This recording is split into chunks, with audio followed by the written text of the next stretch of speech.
Les pharisiens avaient entendu dire que Jésus faisait et baptisait plus de disciples que Jean. En réalité, Jésus lui-même ne baptisait personne. C'était ses disciples qui baptisaient. Quand Jésus apprit ce que l'on racontait, il quitta la Judée et retourna en Galilée. Or, il fallait qu'il traverse la Samarie.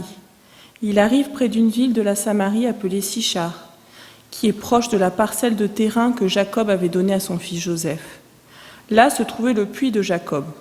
Jésus, fatigué du voyage, s'assit tout simplement au bord du puits. Il était environ midi. Une femme de la Samarie vient puiser de l'eau et Jésus s'adressa à elle. « Donne-moi à boire !» Ses disciples étaient allés en ville acheter de quoi manger. La femme samaritaine dit à Jésus, « Mais tu es juif, comment oses-tu me demander à boire, à moi, une samaritaine ?» En effet, les Juifs n'ont pas de relation avec les Samaritains. Jésus continua, « Si tu connaissais le don de Dieu, et qui est celui qui te dit « Donne-moi à boire », c'est toi qui lui aurais demandé de l'eau. Il t'aurait donné de l'eau vive. La femme répliqua, « Seigneur, tu n'as pas de seau, et le puits est profond. D'où aurais-tu donc cette eau vive ? Serais-tu plus grand que notre ancêtre Jacob, qui nous a donné ce puits, et qui a lui-même bu de son eau, ainsi que ses fils et ses troupeaux ?» Jésus lui répondit, « Toute personne qui boit de cette eau aura encore soif. Mais celui qui boira de l'eau que je lui donnerai n'aura plus jamais soif. L'eau que je lui donnerai deviendra en lui une source d'eau qui jaillira jusque dans la vie éternelle. » La femme lui dit, « Seigneur, donne-moi cette eau pour que je n'ai plus soif et que je n'ai plus besoin de venir puiser de l'eau ici. » Jésus lui dit, « Va, appelle ton mari et reviens ici. » La femme lui répondit, « Je n'ai pas de mari. » Et Jésus ajouta, « Tu as raison de dire que tu n'as pas de mari, car tu as eu 5 maris, et l'homme avec lequel tu vis maintenant n'est pas ton mari. Tu as donc dit vrai. » « Seigneur, lui dit la femme, je vois que tu es un prophète. Nos ancêtres samaritains ont adoré Dieu sur cette montagne. Mais vous, les Juifs, vous dites que l'endroit où l'on doit adorer Dieu est à Jérusalem. Crois-moi, continua Jésus, l'heure vient où vous n'adorerez le Père ni sur cette montagne, ni à Jérusalem. Vous adorez Dieu sans le connaître. Nous l'adorons et nous le connaissons, car le salut vient des Juifs. Mais l'heure vient, et elle est même déjà là, où les vrais adorateurs adoreront le Père par l'Esprit qui conduit à la vérité. Car ce sont de tels adorateurs que le Père recherche. Dieu est esprit, et il faut que ceux qui l'adorent le fassent par l'Esprit qui conduit à la vérité. La femme lui dit, « Je sais que le Messie, c'est-à-dire le Christ, va venir. Quand il viendra, il nous enseignera toutes choses. » Jésus lui répondit, « Je le suis, moi qui te parle. » À ce moment, les disciples revinrent, et ils s'étonnèrent de le voir parler avec une Samaritaine. Pourtant, aucun d'eux ne lui demanda « Que lui veux-tu » ou « Pourquoi parles-tu avec elle ?» Alors, la femme laissa sa jarre et retourna en ville, où elle dit aux gens « Venez voir un homme qui m'a dit tout ce que j'ai fait. Ne serait-il pas le Christ ?» Ils sortirent donc de la ville et vinrent à la rencontre de Jésus. Frères et sœurs, le texte du jour est une rencontre. Et la vie est faite de rencontres. Nous le savons tous depuis la réplique de Édouard Baird dans le film Astérix et Obélix, Mission Cléopâtre. La vie est faite de rencontres, de mains tendues. Et si vous regardez bien votre vie, ce sont des rencontres qui la structurent. La rencontre d'un enfant nouveau-né posé sur le ventre de la mère avec son père pour témoin. La rencontre d'un ou d'une amie d'un ou d'une amoureux, la rencontre d'un employeur, d'un patron, la rencontre d'une classe avec son professeur. Et quand nous parlons de la foi, notre foi, celle qui nous habite, nous parlons bien souvent aussi d'une rencontre avec Dieu, d'une sorte de quasi-certitude que nous l'avons rencontré, qu'il a été là à un certain moment, à nos côtés. Et quand il n'y a pas de rencontre, quand elle est rendue impossible, bien souvent il y a crise, suivie d'un ajustement ou d'une rupture. Je vais prendre un exemple avec un ajustement. Un jour, je marchais à Bourg-la-Reine dans la rue avec une personne catholique, membre du groupe œcuménique de Bourg-la-Reine, et elle me dit « C'est dommage que vous, sous-entendu les protestants, vous ne croyez pas à la communion des saints. » Vous connaissez le « tu qui tue » et là c'est le « vous qui tue ». Heureusement que nous en parlons, lui répondis-je, parce qu'autrement, ce que tu penses que je pense nous aurait encore plus divisés. Nous avons ensemble récité le credo et constaté que la croyance était partagée. Nous croyons à la communion des saints. Nous avons approfondi ensemble la notion de sainteté qui n'est pas très éloignée dans les deux confessions. Seule la pratique de la béatification d'une partie des humains nous sépare. Et si nous ne nous étions pas rencontrés, le fossé se serait élargi entre catholiques et protestants. La rencontre nous a permis de nous rapprocher en ne pensant pas à la place de l'autre. Il y a eu crise avec le « c'est dommage que vous ne croyez pas », mais par la rencontre, elle s'est résolue par une explication, un ajustement. Eh bien, notre texte aujourd'hui nous parle d'une rencontre qui partait mal, tant les deux protagonistes étaient séparés par des jugements déjà portés. Dès avant le début, nous étions à 2 doigts de la rupture, parce qu'il ne s'agissait pas de n'importe quelle rencontre, mais celle d'une rencontre qu'il fallait que Jésus fasse. Vous vous souvenez, il est dit, il fallait qu'il passe par la Samarie. Jésus est comme obligé. C'est un passage obligé. Peut-être Jean veut-il nous signifier que ce passage gênait peut-être Jésus.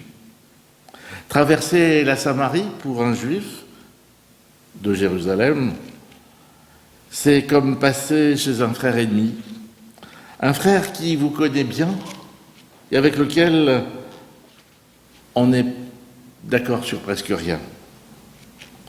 La Samarie, vous vous souvenez, c'est le royaume du nord du grand Israël.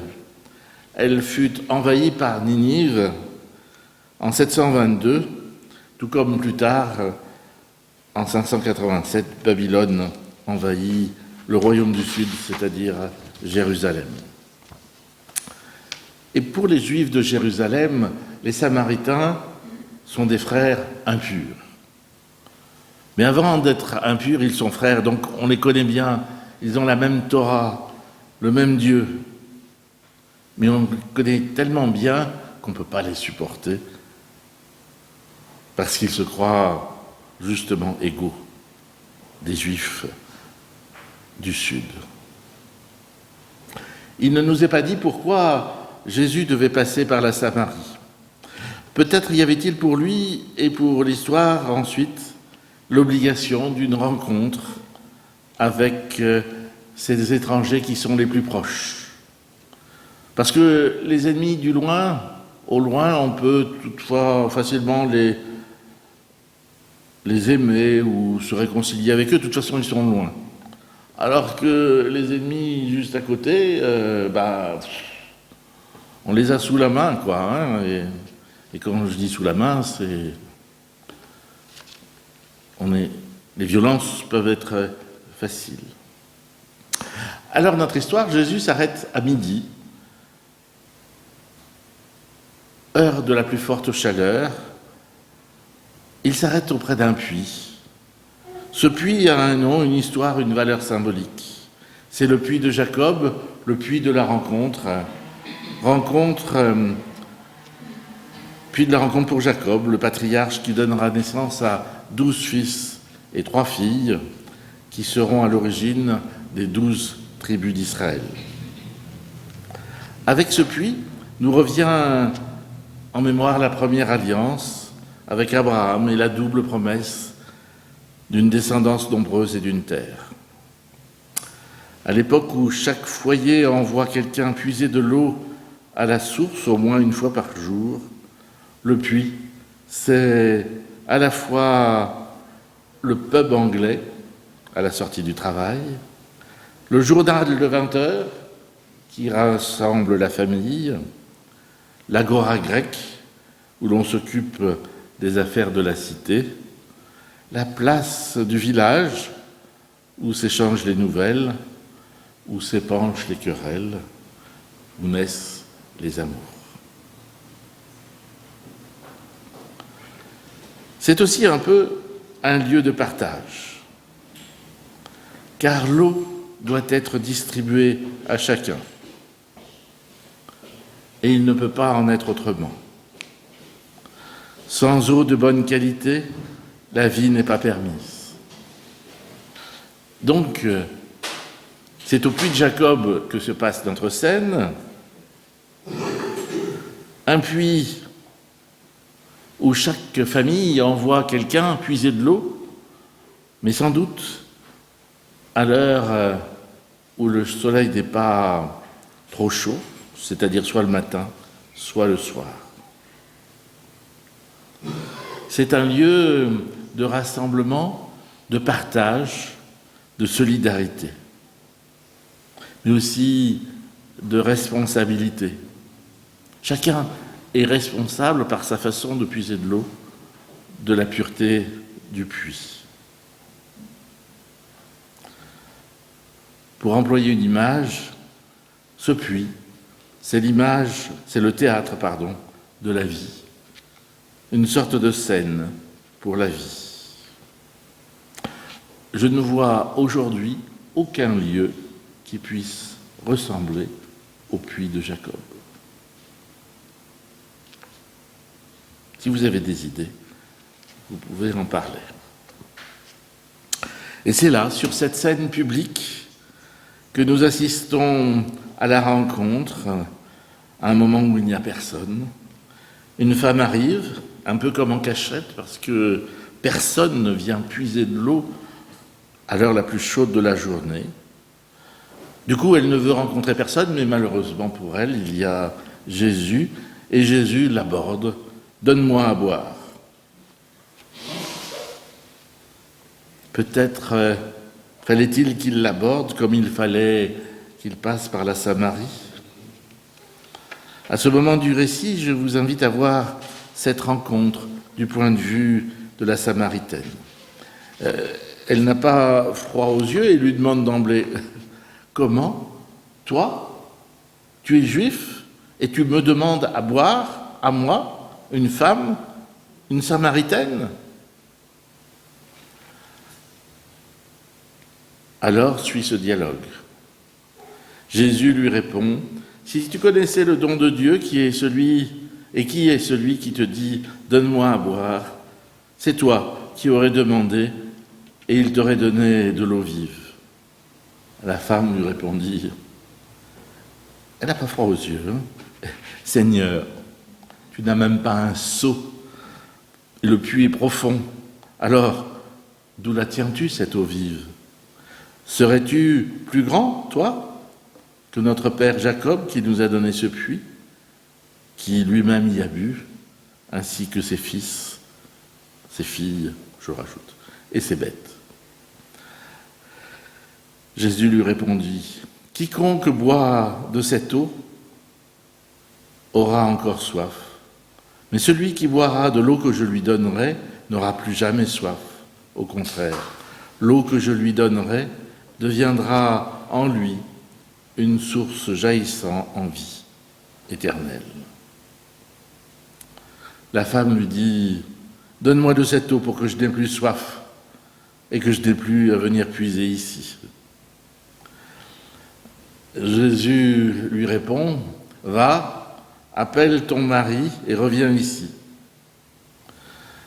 La femme lui répond, « Mais je n'ai pas de mari. » Et là, Jésus lui dit, « Tu dis bien, je n'ai pas de mari, car tu as eu 5 maris et l'homme que tu as maintenant n'est pas ton mari. En cela, tu as dit vrai. » Du coup, Jésus a permis à la femme samaritaine d'apparaître en vérité devant lui. Et lui, il l'accueille tel qu'il est, sans jugement, car elle est en vérité devant lui. Pour elle, tout peut commencer, un temps nouveau peut commencer. Désormais, elle peut recevoir la bonne nouvelle. Désormais, elle est réceptrice. Et cette nouvelle, elle n'est pas que pour les Juifs seulement, mais pour tous ceux qui adorent Dieu en esprit et en vérité. Il apparaît ici comme le Messie qui doit venir.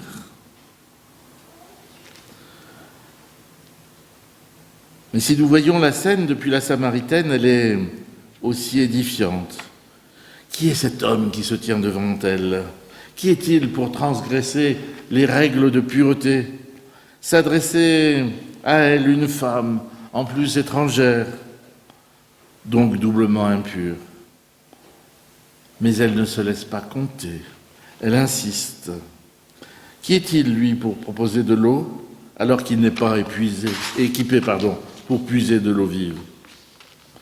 Comment est-il possible de retenir de l'eau de source avec des mains pour la distribuer? Qui est-il par rapport à Jacob, notre patriarche? Est-il plus grand que l'ancêtre commun? Par ces questions, à son tour, elle dévoile Jésus.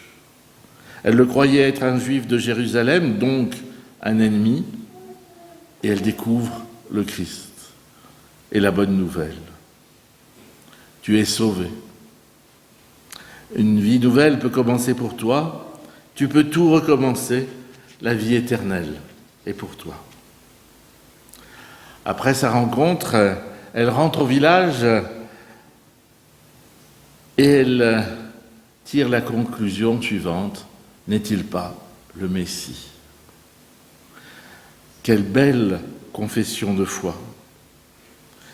Cette phrase exprime à la fois la confiance et le doute, si cher à nos compatriotes. Imaginons un peu que cette femme qui est quasi exclue du village où elle vit sous le jugement et la culpabilité.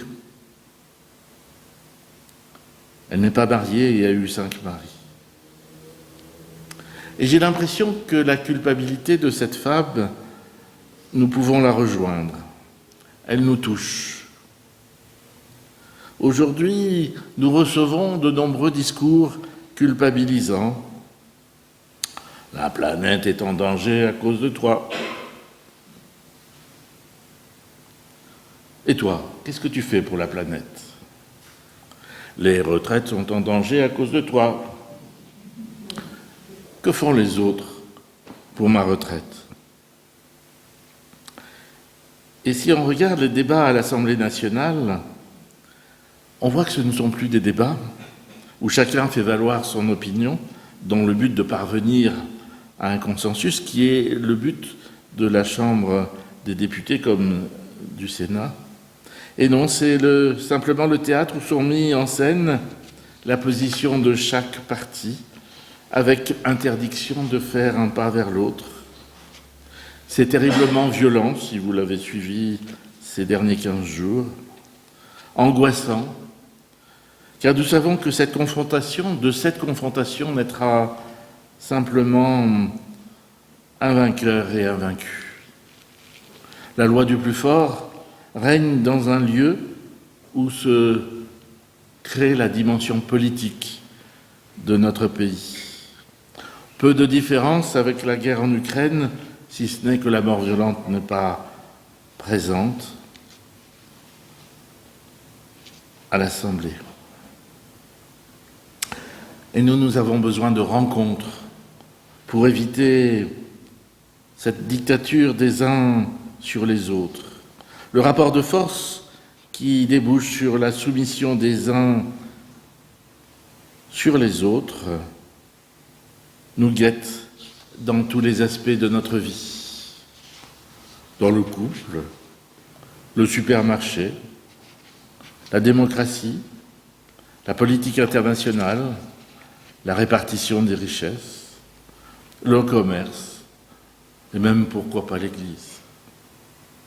À chaque fois que nous évitons la rencontre, l'échange des arguments, le pas vers l'autre, nous nous engageons dans un rapport de force.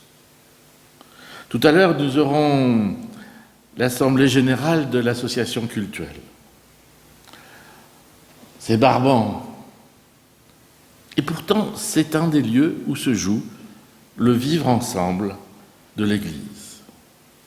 Ce pourrait n'être qu'une routine. A priori, notre trésorier est honnête. Le pasteur, on en a un, c'est déjà pas si mal.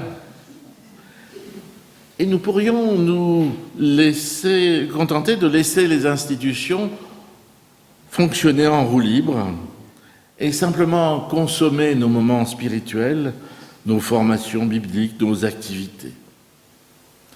Mais attention, rien de ce que nous consommons dans l'Église ne peut être acheté. Derrière chaque activité, il y a une chaîne de solidarité, de bénévolat, de rencontres. Personne ne décide pour la collectivité.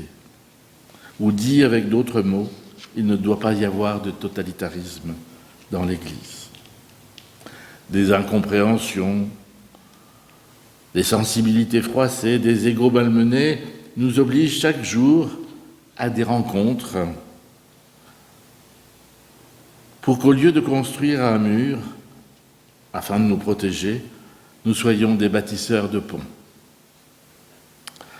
En choisissant aujourd'hui le regard de la Samaritaine, nous choisissons le camp des bâtisseurs de ponts. Qui es-tu? Quelle autorité a sur toi tel ou tel personnage public? Quelle autorité a sur toi tel ou tel message politique, publicitaire, religieux? Que partageons-nous? Que voulons-nous vivre ensemble? Que pouvons-nous faire ensemble? Que penses-tu de toute cette tyrannie dans notre vie et de par le monde? Si nous n'allons pas vers l'autre, viendra-t-il à nous?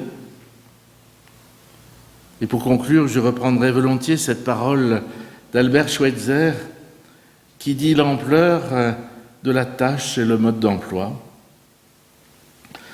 Pour chaque homme qui souffre, il en faut un autre qui se lève et porte secours. Et quand nous aurons fait tout ce qui est en notre pouvoir, nous n'aurons réparé qu'une petite partie des fautes commises. L'eau que je lui donnerai deviendra en lui, en elle, une source jaillissant en vie éternelle. Amen.